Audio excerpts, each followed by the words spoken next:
नमस्कार, स्वागत है आप सभी का इंडिया वॉइस में और मैं हूं आप सभी के साथ बासी चा। खबरों की शुरुआत करेंगे, लेकिन उससे पहले सीधे आपको लेके चलते हैं देहरादून, जहां सीएम पुष्कर सिंह धामी लाइव आ रहे हैं। क्या कुछ कह रहे, चलिए सुनवाते हैं। सबके बीच में उपस्थित होकर मुझे अत्यंत प्रसन्नता हो रही है कि आज आप सभी को यहाँ पर प्रोत्साहन राशि का वितरण हो रहा है, क्योंकि आप सभी ने मिलकर प्रदेश को स्वच्छ, सुंदर और पर्यावरण के अनुकूल बनाने की दिशा में एक बहुत बड़ा और निर्णायक काम आगे बढ़ाया है। निर्णायक कदम हम सब ने मिलकर आगे बढ़ाया है। आज हम उत्तराखंड स्वच्छ गतिशीलता परिवर्तन नीति 2024 के अंतर्गत अपने 6 प्राथमिक लाभार्थी वाहन स्वामियों को पूंजीगत अनुदान एवं प्रोत्साहन राशि का यहाँ पर वितरण कर रहे हैं। मैं आप सभी लाभार्थियों को, जिनको आज अनुदान मिल रहा है, उन सभी को अपनी ओर से हृदय से आप सबको बधाई देता हूँ, आप सबको शुभकामनाएं देता हूँ और आप सभी आने वाले समय के भी लोगों के लिए प्रेरणा का काम करेंगे, लोगों के लिए प्रेरक होंगे और आपके आज इस सम्मान से, आपके प्रोत्साहन से अन्य लोगों को भी इस दिशा में काम करने की बहुत प्रेरणा मिलेगी। और ये राशि केवल एक आर्थिक सहयोग नहीं है, बल्कि उत्तराखंड को स्वच्छ, आधुनिक और पर्यावरण अनुकूल परिवहन व्यवस्था को इस ओर ले जाने का ये हमारा जो संकल्प है, उस संकल्प का एक प्रतीक है। और मुझे पूरा विश्वास है कि इस पहल से प्रदेश के शहरी क्षेत्रों में स्वच्छ ईंधन आधारित सार्वजनिक परिवहन को बढ़ावा मिलेगा, साथ ही डीजल से होने वाले प्रदूषण में कमी आएगी और हमारा पर्यावरण और अधिक स्वच्छ और सुरक्षित होगा। साथियों, आज पूरा विश्व जलवायु परिवर्तन का जो एक बड़ी चुनौती हमारे सामने है, उस चुनौती का सामना कर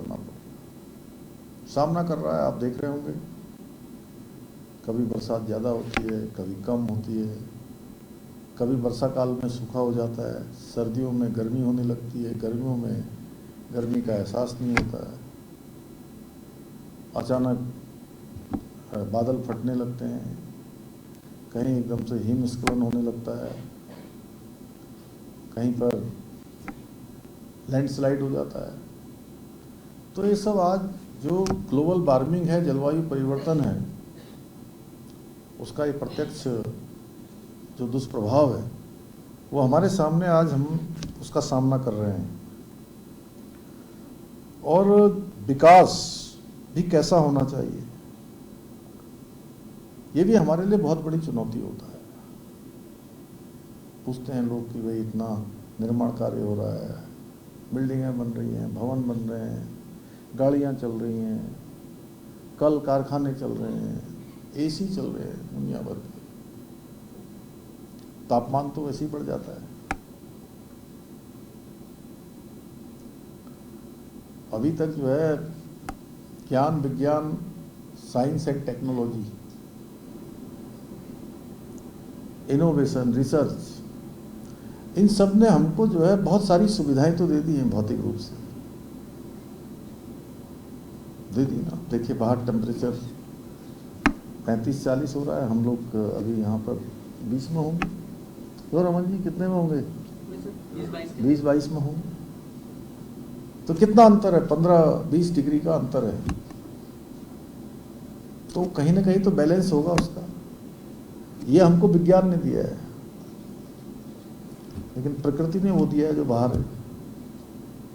तो विज्ञान हमको सुविधाएं दे रहा है, लेकिन उसके जो दुष्परिणाम आ रहे हैं, उसका कोई रास्ता अभी हमारे सामने ऐसा नहीं है कि जो रिमोट कंट्रोल दबाया, जैसे एसी ऑन हो गया वो भी ऑन हो जाएगा। उसका रास्ता हमारे पास ही है कि कैसे हम पर्यावरण संरक्षण करेंगे, कैसे हम जो विकास का मॉडल है उसमें बैलेंस करेंगे। कैसे इकोलॉजी और इकोनॉमी दोनों को बैलेंस करेंगे। हमें इकोलॉजी भी चाहिए, क्योंकि इकोलॉजी है तो जीवन है, इकोलॉजी है तो स्वच्छता है, इकोलॉजी है तो अच्छा पर्यावरण है, इकोलॉजी है तो अच्छी हवा है, इकोलॉजी है तो अच्छा जल है, और इकोलॉजी है तो अच्छा जीवन है। इकोलॉजी नहीं है तो फिर इकोनॉमी कितनी भी बढ़ जाएगी तो क्या करेंगे। तो इसलिए दोनों में बैलेंस करना है, और ऐसे समय में हमारी सबकी जिम्मेदारी है कि इसमें जो भी योगदान हम दे सकते हैं हमको देना चाहिए। अभी हमने देखिए हरेला पर्व मनाया। हरेला पर्व में एक दिन में लगभग हमने 12-13 लाख पौधों का रोपण किया हरेला के दिन 16 तारीख को, जो अपने आप में एक बड़ा रिकॉर्ड है। और आदरणीय प्रधानमंत्री मोदी जी ने जो एक पेड़ मां के नाम